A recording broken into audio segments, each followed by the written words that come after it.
আমি যখন রোজ বিকেলে আঁকার খাতা নিয়ে আপন মনে ছবি আঁকি রং পেন্সিল দিয়ে, তখন আমার চোখের সামনে উঠোনে চারপাশে র্যাপিড বইয়ের 22 পাতার সেই ছবিটা ভাসে। মাথায় সাদা পাগড়ি, চোখে চশমা, মুখে হাসি, বয়সটা ঠিক যায় না বোঝা, 60 কিংবা 80। আঁকার পরে বাবার কাছে তার কথা রোজ শুনি। লেখা পড়ায় তিনি ছিলেন জগৎ সেরা গুণী। যার নামেতে, যার কথাতে লুকিয়ে আছে জাদু, তিনি হলেন সর্বপল্লী রাধা কৃষ্ণান দাদু।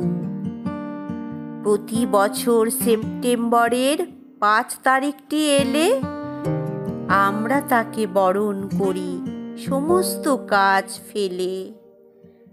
মা বলেছেন তিনিই হলেন শিক্ষকদের গুরু। তাকে প্রণাম করেই আমার সকল কাজের শুরু।